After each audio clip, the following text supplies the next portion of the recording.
Assalamualaikum Mas Menteri, apa kabar? Salam baik, apa kabar Mas Nino? Alhamdulillah sehat.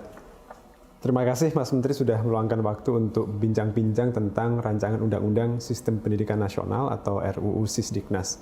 Seperti kita ketahui, pemerintah melalui Menteri Hukum dan HAM sudah menyampaikan usulan resmi pemerintah untuk memasukkan rancangan undang-undang ini menjadi bagian dari prolegnas prioritas kepada DPR. Nah, beberapa minggu terakhir banyak tanggapan dari masyarakat, masukan baik pro maupun kontra, yang ini semua menunjukkan kepedulian yang sangat tinggi dari masyarakat tentang pendidikan kita. Betul. Salah satu yang paling hangat diperbincangkan adalah soal kesejahteraan guru nih, Mas Menteri. Nah, ini boleh nggak minta penjelasan Mas Menteri tentang mengapa kita perlu mengubah skema tunjangan yang sekarang sudah diatur di Undang-Undang Guru dan Dosen ini. Betul. Makasih Mas Tino. Sebenarnya RUU Sisdiknas ini adalah punya potensi positif terbesar terhadap kesejahteraan guru. Itu adalah satu hal yang sebenarnya yang telah kami di Kemendikbudristek telah memperjuangkan selama 1-2 tahun terakhir, adalah mencari jalan bagaimana caranya kita bisa meningkatkan kesejahteraan guru dan bagaimana caranya kita bisa tidak mengecewakan guru yang sudah bertahun-tahun ini, berpuluh-puluh tahun menunggu tunjangan mereka tetapi masih mengantre dan tidak mendapatkannya. Jadi sebenarnya RUU Sisdiknas ini adalah kabar gembira bagi semua guru. Ini suatu hal yang saya rasa saya kepengen sekali berbicara langsung dengan para guru dan menjelaskan betapa besarnya potensi ini untuk meningkatkan kesejahteraan. Ya. Kalau RUU Sisdiknas ini terjadi, ada beberapa hal yang akan bisa tercapai. Yang pertama adalah RUU Sisdiknas ini menjamin bahwa guru-guru yang sudah menerima sertifikasi dan tunjangan tidak akan ada penurunan apapun. Mereka akan terus menerima tunjangan profesi mereka sampai dengan pensiun. Jadi aman, tidak perlu khawatir. Ya? Aman. Ada sekitar 1,3 juta guru yang saat ini menerima tunjangan dan mereka aman sampai pensiun. Ya. Tetapi ada 1,6 juta guru lainnya yang belum menerima tunjangan profesi. Ya, tunjangan apapun, dan mereka ini sudah bertahun-tahun, berpuluh-puluh tahun menunggu jatahnya mereka. Peningkatan kesejahteraannya ya. Betul. Kalau RUU Sisdiknas ini berhasil kita loloskan, yang 1,6 juta guru ini akan bisa langsung menerima tunjangan dan artinya kesejahteraan meningkat tanpa harus menunggu proses sertifikasi dan mengikuti program PPG. Ya. Ini kuncinya ini untuk yang 1,6 juta guru. Ya. Plus, di luar itu, kalau RUU Sisdiknas ini digolkan, untuk pertama kalinya di Indonesia, guru-guru PAUD, saat ini ada sekitar 250.000 guru PAUD, guru-guru pendidikan kesetaraan, dan guru-guru pesantren, itu bisa juga diakui sebagai guru. Dan pada saat mereka memenuhi syarat, mereka bisa juga menerima tunjangan. Ya. Jadi RUU Sisdiknas ini sebenarnya semuanya kabar gembira. Nah, sekarang saya kepengen menanyakan ke Mas Nino, kalau begitu kenapa ada begitu banyak suara-suara dan isu pro kontra yang sekarang sedang tersebar? Yang saya tanyakan Mas Nino. Kira-kira kenapa ini Mas Nino? Semua perubahan itu pasti menimbulkan kecemasan. Ya. Ini perlu kita pahami, perlu kita maklumi juga. Karena itu kita melakukan banyak komunikasi publik, termasuk seperti dialog sekarang ini, Mas Menteri. Betul.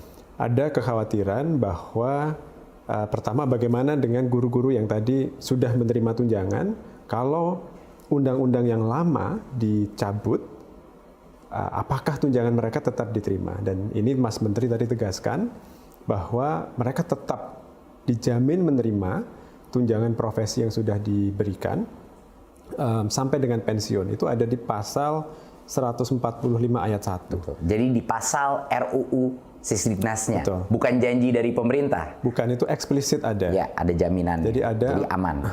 ketentuan transisi yang menjadi pengganti dari undang-undang yang dicabut. Ya, jadi itu aman. Insya Allah itu meredakan kecemasan 1,3 juta guru yang sudah menerima tunjangan ini. Ya. Nah, pertanyaan dari yang belum menerima ini juga valid, ya. Kalau di Undang-Undang Guru dan Dosen sekarang diberi janji untuk bisa menerima TPG, tapi harus antri pendidikan profesi guru yang bertahun-tahun. Tapi kalau itu dicabut, bagaimana dengan nasib mereka? Nah, ini kan jawabannya agak berbeda untuk ASN dan untuk non ASN nih, Betul. Mas Menteri. Mungkin Mas Menteri bisa menjelaskan skema untuk ASN kira-kira seperti apa nih? Kenapa guru-guru ASN dan calon ASN yang sekarang berproses guru-guru honorer yang ingin menjadi P3K ini, kenapa mereka juga diuntungkan dengan adanya perubahan pengaturan yang kita ajukan? Mungkin Mas Nino untuk menjelaskan ini, kita harus kembali dulu ke tahun 2005. Dan kita harus membahas sedikit mengenai Undang-Undang Guru dan Dosen. Betul. Jadi pasti banyak guru-guru ini semua menanya, kenapa sih saya untuk mendapatkan sertifikasi dan untuk mendapatkan tunjangan ini harus mengantre? Kenapa? Alasannya adalah, dan ini harus dijelaskan ke setiap guru di Indonesia, alasannya adalah di dalam Undang-Undang Guru dan Dosen tahun 2005, guru itu dipisahkan dari sistem ASN lainnya. Makanya disebut dalam Undang-Undang Guru dan Dosen itu ada kata-kata tunjangan profesi dan disebut berapa jumlah tunjangannya. Ya.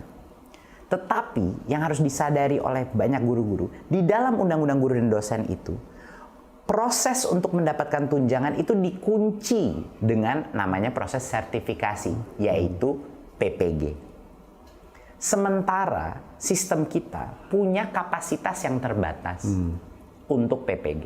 Ya. Per tahun kira-kira maksimal 60 sampai 70 ribu proses PPG itu. Dan itu harus dibagi dua. Harus ada PPG untuk guru-guru baru, Ya. prajabatan, Menggantikan yang pensiun. menggantikan yang pensiun, yang kita selalu kekurangan guru, ya, karena banyak yang pensiun setiap tahunnya.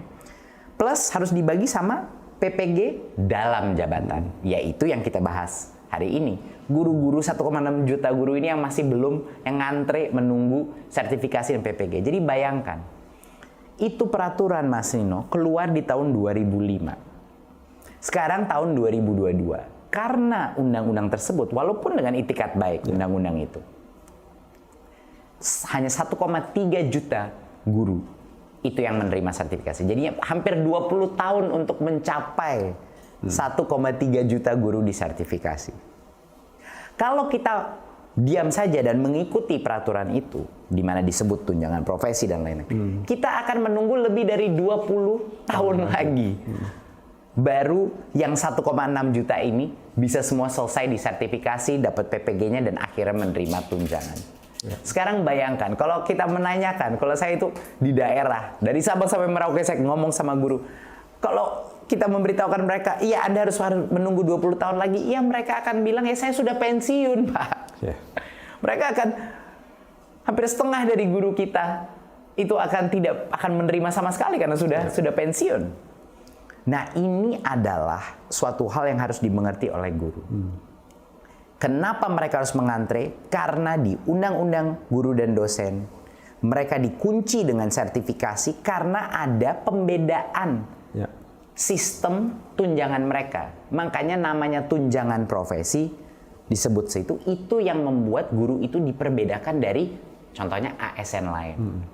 Sementara ASN yang lain itu tidak perlu tidak perlu melalui proses sertifikasi atau proses PPG untuk mendapatkan tunjangannya. Jadi kalau misalnya Mas Nino, guru-guru ini disetarakan kembali dengan undang-undang ASN, ini untuk guru-guru negeri ya. Kalau mereka untuk P3K, guru PNS, kalau mereka disetarakan lagi dengan undang-undang ASN, mereka akan bisa menerima tunjangan langsung tanpa mengantre sertifikasi dan PPG. Jadi kenaikan tunjangan ya, Betul. tanpa harus sertifikasi. Tanpa harus sertifikasi. Saya ingin sedikit memperdalam poin itu, Mas Silakan. Menteri. Tapi kalau boleh saya rangkumkan yang disampaikan Mas Menteri ini adalah bahwa pengaturan di Undang-Undang Guru dan Dosen sekarang niatnya baik untuk memberi kesejahteraan yang layak bagi guru. Dan itu sama dengan niat kita gitu ya sekarang. Tapi itu sulit diimplementasikan karena mencampurkan dua hal. Satu, sertifikasi yang tujuannya adalah untuk kualitas, dan yang kedua kesejahteraan, tunjangan profesi untuk meningkatkan kesejahteraan. Betul. Dan urutannya jadi keliru urutannya ya. Kalau di Undang-Undang Guru dan Dosen sekarang sertifikasi dulu, kualitas dulu, baru boleh mendapatkan kenaikan tunjangan, kenaikan kesejahteraan. Padahal seharusnya ya, kalau orang bekerja menjalankan tugas sebagai guru, otomatis dia seharusnya mendapatkan penghasilan yang layak. Dan itu adalah kenapa kita pagi siang malam berjuang untuk RUU Sisdiknas ini. Karena menurut kami di Kemendikbudristek, kalau orang itu bekerja sebagai guru, dia harus mendapatkan tunjangan. Ya. Kenapa harus dia menunggu antrean sertifikasi lagi untuk mendapatkannya?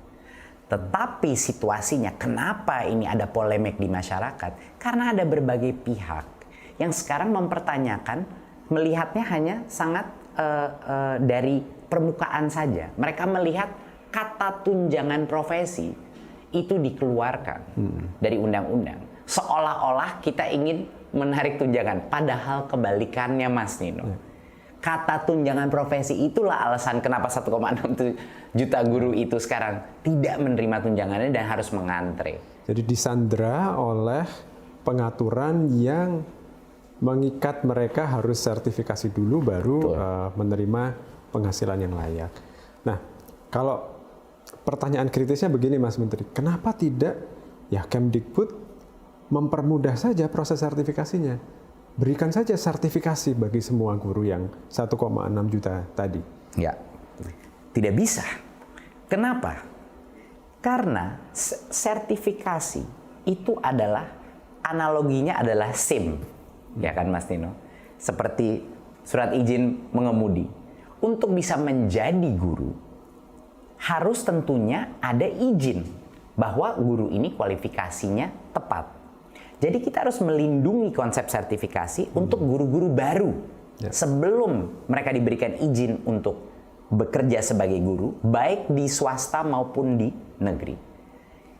Ini harus ada proses kualifikasi siapa yang boleh menjadi guru. Gitu. Selama ini di Undang-Undang Guru dan Dosen ini kan digabung proses sertifikasi dan tunjangan. Kita ingin memecahkannya sehingga yang sudah menjadi guru ya udah kita putihkan mereka. Mereka kita bisa berikan tunjangan tanpa mereka harus mengikuti proses sertifikasi. Dan benefitnya adalah sertifikasi masih terjaga. Untuk guru-guru baru kita memastikan guru-guru baru yang akan menjadi regenerasi proses transformasi ini kualitasnya baik. Plus kapasitas PPG itu bisa 100% kita dedikasikan untuk pelatihan dan sertifikasi guru baru. Sehingga menutup kebutuhan guru kita yang setiap tahunnya itu selalu ada kekurangan karena pensiun. Jadi ini akan meredakan tekanan ya dari kapasitas dan suplai guru kita yang sudah dikomplain di berbagai macam daerah. Ya, itu adalah benefitnya. Jadi kenapa kita tidak bisa langsung saja memberikan sertifikasi pada semuanya? Karena kita harus menjaga marwah daripada izin untuk mengajar sertifikasi. Jadi itu kita lindungi. Tapi ujung-ujungnya, dan ini yang harus guru mengetahui, ujung-ujungnya yang penting buat guru yang sudah menjadi guru sekarang itu apa? Apakah yang penting itu adalah peningkatan daripada tunjangan mereka, peningkatan kepada kesejahteraan mereka? Ya ini adalah cara yang terbaik untuk mengembalikan mereka kepada standar untuk yang guru negeri, kepada standar guru ASN. Tentang konsep tunjangan profesi tadi, guru ASN itu kalau mereka dikecualikan, mereka tidak bisa menerima tunjangan yang diatur di Undang-Undang ASN. Betul. Gitu ya. Nah, pertanyaan kritis lainnya adalah, bukankah guru ini pekerja profesional yang seharusnya mendapatkan tunjangan yang disebut sebagai tunjangan profesi? Nah, jawaban terhadap ini kan sebenarnya menurut Undang-Undang ASN, tiap jabatan itu memiliki tunjangan khusus gitu ya, yang disebut sebagai tunjangan jabatan fungsional. Ya.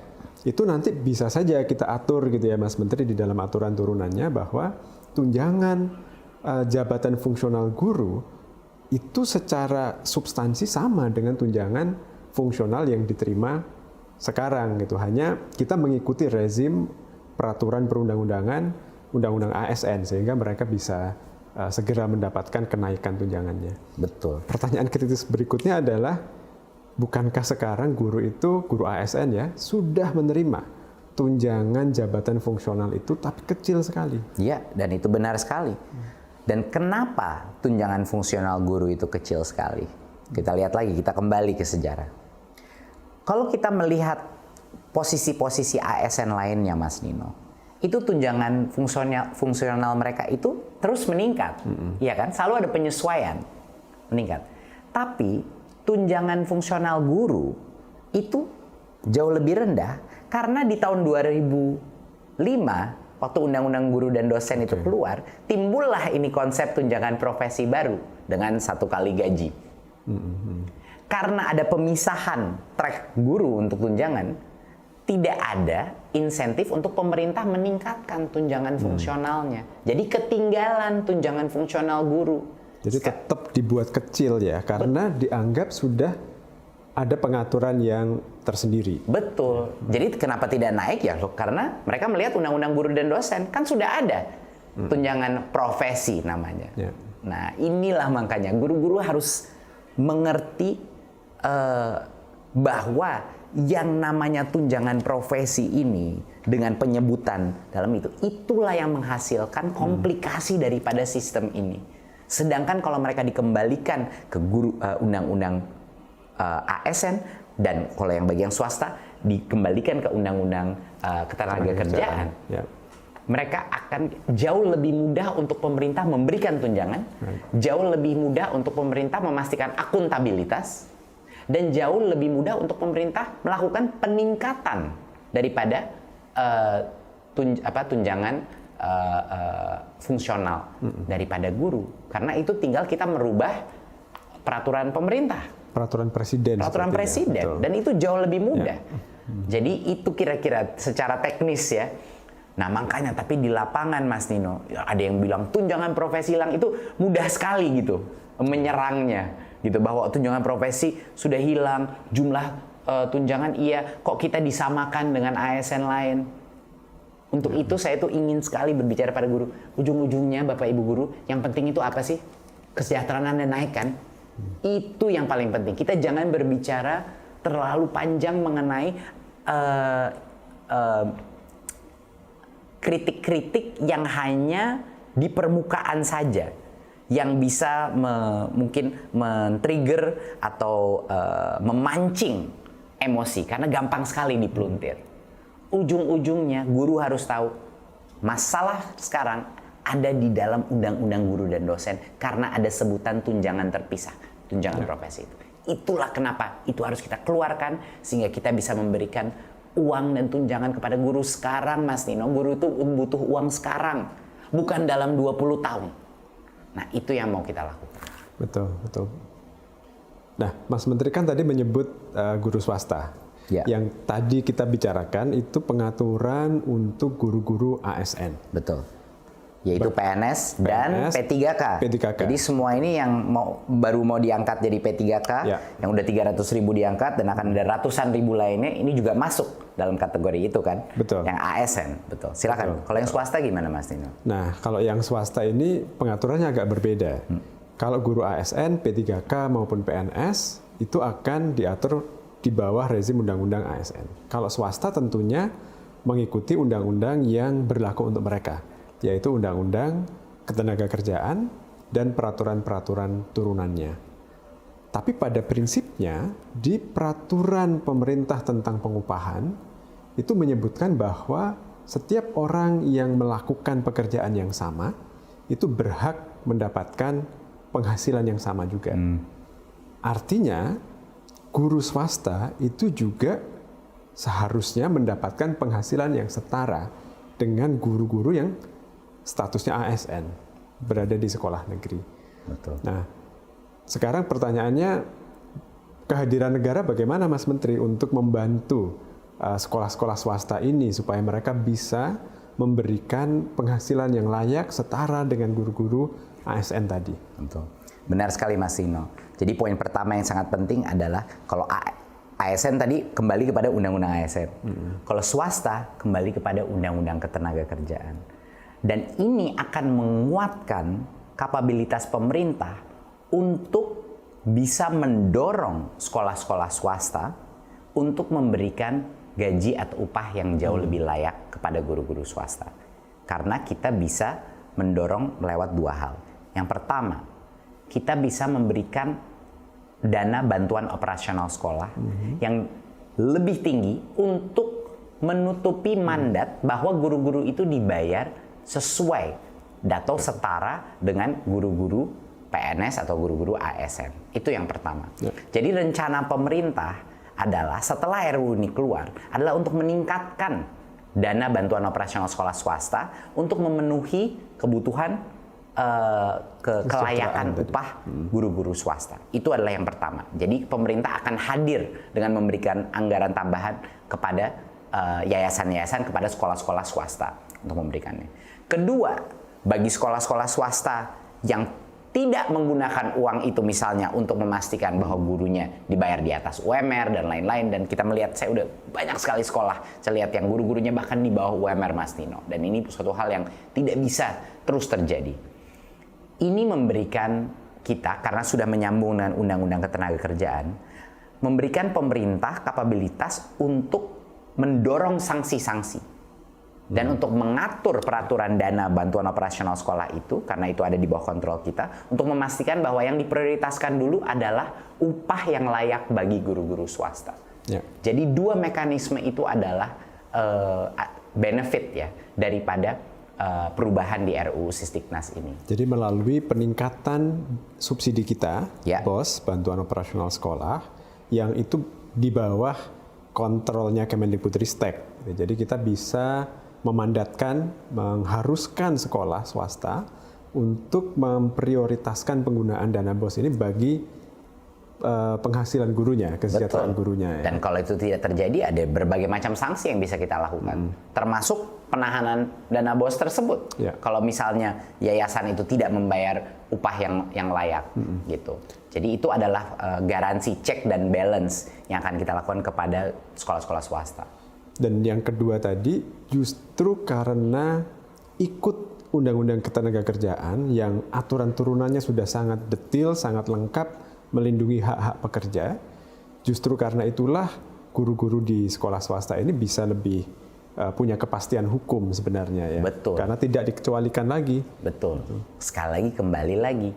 Masalahnya di guru swasta, kenapa banyak guru dibayar UMR dan lain-lain? Karena ini ada pengecualian guru di Undang-Undang Guru dan Dosen dengan adanya namanya disebut tunjangan profesi. Jadi baliknya ke situ lagi Mas Tino. Ujung-ujungnya buat guru negeri, guru swasta, guru honorer, semuanya ini seperti yang Mas Tino bilang, tersandera dengan konsep tunjangan profesi guru. Padahal di Undang-Undang ASN dan di Undang-Undang Ketenagakerjaan itu bisa jauh lebih terlindungi dan bisa langsung mengalami peningkatan kesejahteraan. Itu sebenarnya. Oke Mas Menteri, jadi guru swasta akan diatur melalui peraturan perundang-undangan yang mengikuti Undang-Undang Ketenagakerjaan. Dan mereka akan bisa mendapatkan perlindungan kepastian hukum yang lebih di sana ya. Nah, tetapi ada persepsi bahwa kalau seperti itu, maka guru tidak menjadi khusus lagi. Itu apa betul seperti itu Mas Menteri? Mas Tino, hampir semua profesi, mulai dari pegawai sampai dengan CEO di seluruh Indonesia itu dilindungi oleh Undang-Undang Ketenagakerjaan. Jadi itu merupakan suatu wadah regulasi yang tugasnya untuk melindungi semua profesi, semua pekerja di seluruh Indonesia. Jadi termasuk guru, termasuk CEO, dokter, insinyur, dan lain-lain. Jadi ini bukan sesuatu yang baru atau sesuatu yang ingin merendahkan guru, tapi malah untuk memastikan bahwa guru mendapatkan perlindungan yang seluruh sektor ekonomi kita juga mendapat perlindungan tersebut. Ya, jadi undang-undang ketenagakerjaan ini melindungi siapapun yang bekerja di luar pemerintah, gitu ya. Intinya. Oke. Nah, saya ingin kembali ke sesuatu yang disampaikan Mas Menteri di awal tadi tentang guru PAUD, guru non formal, pendidik yang ada di pesantren. Kenapa kita melakukan perubahan tentang status mereka melalui rancangan undang-undang Sisdiknas ini, Mas Menteri? Jawabannya sangat sederhana, karena mereka itu guru. Mereka itu guru. Guru-guru pesantren, pesantren formal, guru-guru PAUD, guru-guru pendidikan kesetaraan. Kami di Kemendikbudristek merasa sudah saatnya untuk mereka diakui sebagai guru. Apalagi kita tahu misalnya PAUD. Kita tahu betapa besarnya peran pendidikan anak usia dini dalam pengembangan di masa depan mereka. Kita sudah tahu, sainsnya sudah sangat terbukti betapa pentingnya. Lalu kenapa guru-guru PAUD ini tidak bisa diakui sebagai guru? Dan kalau diakui dan memenuhi syarat tidak bisa menerima tunjangan gitu. Sama juga dengan guru-guru pesantren. Saya menginap di salah satu pesantren di Jawa Timur dan fungsi daripada para pengajar-pengajar di pesantren itu ya guru, dan banyak dari mereka yang menggunakan standar nasional pendidikan dan berbagai macam unsur dari kurikulum nasional kita. Jadi menurut saya sudah waktunya bahwa guru-guru pesantren, guru-guru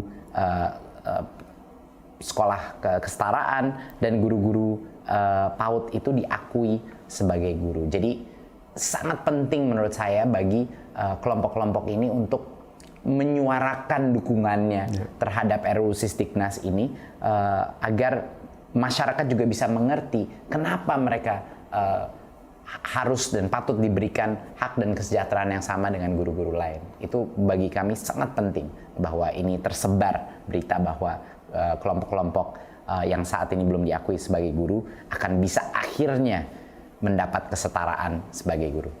Jadi jangankan tunjangan, pengakuan bahwa mereka adalah guru pun selama ini tidak ada di undang-undang Sisdiknas yang berlaku maupun undang-undang guru dan dosen. Betul. Untuk PAUD bahkan ini mungkin belum banyak yang tahu, PAUD itu tidak diakui sebagai jenjang pendidikan. Betul. Di Sisdiknas yang sekarang berlaku. Jadi betul. Rancangan undang-undang Sisdiknas yang kita ajukan ini ingin membuat tata kelola yang jauh lebih inklusif dan jauh lebih adil bagi semua yang menjalankan peran sebagai guru ya. Betul. Jadi ini adalah RUU dengan aspirasi inklusi yang sangat besar. Jadi benar-benar arah dan spirit daripada RUU ini adalah inklusi. Ayo kita sama-sama gotong royong, kita libatkan yang tadinya dikeluarkan dari sistem, kembali masuk ke dalam sistem. Baik. Mungkin menjelang akhir saya ingin menanyakan tentang kepastian nih Mas Menteri. Semua yang kita sampaikan tadi itu tergantung pada peraturan turunan dari rancangan undang-undang Sisdiknas ini. Betul.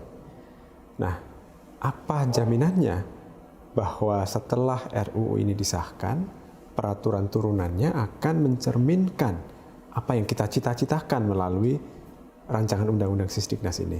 Betul. Mungkin untuk menjawab itu saya menanyakan pertanyaan dulu. Apa jaminannya waktu undang-undang guru dan dosen di tahun 2005 memberikan tunjangan profesi? Ya. Apa jaminan yang telah terjadi? 20 tahun itu guru-guru menunggu dan hanya sebagian yang sudah menerima. Jadi undang-undang yang saat ini sudah ada itu pun ternyata tidak menjamin. Karena tidak bisa diimplementasikan ternyata. Betul, ya. Betul. Nah, itulah alasan kenapa pemerintah sekarang mengambil posisi dan sedang menyiapkan berbagai macam peraturan turunan yang kami siapkan untuk tahun ini dan tahun depan. 2023. Inilah kenapa ada urgensi bahwa masyarakat terutama guru harus bersuara untuk mendukung RUU Sisdiknas ini. Agar di tahun 2023 semua peraturan turunannya sudah bisa siap selama kita masih berada di sini di tahun 2023. Ini adalah poin yang menurut saya sangat penting. Dan bagi mungkin pihak-pihak yang masih tidak punya kepercayaan kepada pemerintah dalam aspek kesejahteraan guru, saya mudah sekali menjawabnya. Track record kita selama ini, Mas Nino, di Kemendikbudristek adalah keterpihakan yang sangat jelas kepada guru. Dan ada jutaan guru yang sudah merasakan keterpihakan Kemendikbudristek terhadap guru. Saya kasih contoh. Bantuan subsidi upah di masa COVID, itu kita yang perjuangkan. Pulsa bagi guru-guru dan murid-murid pada saat itu kita yang perjuangkan. Kita merubah mekanisme dana BOS untuk memberikan fleksibilitas terbesar untuk kepala sekolah bisa menggunakan dana BOS untuk membayar guru honorer. Dan selama berpuluh-puluh tahun baru sekarang ada titik terang untuk para guru honorer. Dan 300.000 guru honorer sudah menjadi P3K dan ratusan ribu lainnya akan menjadi P3K dan ASN. Dan grup-grup ini P3K pun yang akan menerima benefit daripada tunjangan fungsional yang bisa langsung diberikan kepada mereka daripada menunggu antrean lagi untuk sertifikasi. Jadi, poin saya adalah saya dengar banyak suara-suara di luar situ yang selalu mencurigakan terhadap pemerintah saat ini. Tapi saya tidak perlu menyebut janji-janji ke depan. Lihat saja track record kita ke belakang. Betapa besarnya perjuangan kita untuk kesejahteraan guru. Dan kenapa kita mau merombak ini RUU Sisdiknas adalah untuk ini. Kenapa kita siap merepotkan diri, berjuang di parlemen, berjuang di Kementerian Keuangan, berjuang di Kemenpan RB untuk melakukan ini. Perjuangan ini adalah terutama untuk memastikan sistem ke depan memprioritaskan kesejahteraan guru. Jadi itulah yang bisa saya sebut kita ingin masyarakat dan terutama guru-guru untuk percaya dengan kita dan di tahun 2023 peraturan turunannya akan mencerminkan semua dan mencerminkan semua visi dan aspirasi tersebut. Dan saya yakin di tahun 2003 pada saat peraturan turunannya keluar dan RUU ini sudah digolkan, guru-guru akan tenang. Guru-guru akan benar-benar merasa jauh lebih aman dari sisi kesejahteraan. Itu harapan besar saya. Jadi ada urgensi kenapa kita perlu membahas rancangan undang-undang ini bersama dengan DPR nantinya. Betul. Mas Menteri ya. Betul. Mungkin yang perlu kita tekankan juga adalah bahwa kita menjalankan semua prosedur dalam penyusunan undang-undang. Jadi kita mengikuti peraturan perundangan tentang pembentukan undang-undang dengan setia. Mulai dari tahap perencanaan dan sampai nanti kita membahas dengan DPR. Pelibatan publik juga sudah kita lakukan. Kita punya website yang memungkinkan masyarakat mengakses semua naskah akademik maupun naskah undang-undangnya secara lengkap dan juga memberikan umpan balik pertanyaan, masukan, pasal per pasal di sana. Jadi insya Allah kita terbuka melakukan proses ini. Kita tidak ada yang ditutup-tutupi. Ini semuanya terbuka dan kita justru ingin masyarakat berpartisipasi secara bermakna dalam proses penyusunan ini, Mas Menteri ya. Betul.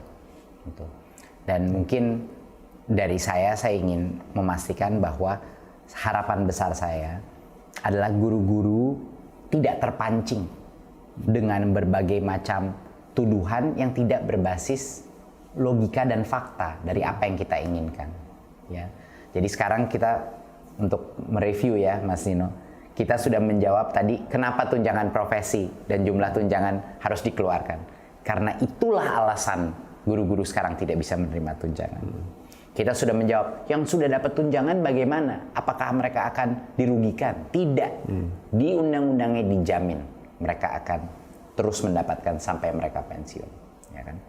Ketiga, bagi guru-guru swasta, kita memastikan bahwa kita akan meningkatkan bantuan operasional sekolah pada mereka dan juga akan menggencarkan peraturan undang-undang ketenagakerjaan untuk memastikan mereka tidak dibayar di bawah UMR, ya, mendapat tunjangan yang layak. Jadi sudah aman. Keempat, bahwa guru-guru PAUD, guru-guru pendidikan kesetaraan, dan guru-guru pesantren formal akan bisa diakui sebagai guru dengan semua benefit dan tunjangan yang ada di sini. Ya, jadi ini semuanya adalah kabar gembira dan kami sudah membicarakan semua aspek apa tadi kritik-kritik yang dilemparkan. Dan sebenarnya satu hal yang sangat penting adalah saya diminta oleh Pak Presiden, mandatnya Pak Presiden adalah dalam RUU Sisdiknas ini kesejahteraan guru harus terjamin dan meningkat, bukan hanya terjamin, meningkat kesejahteraan guru. Itu adalah mandat yang diberikan Pak Presiden kepada kami di Kemendikbudristek.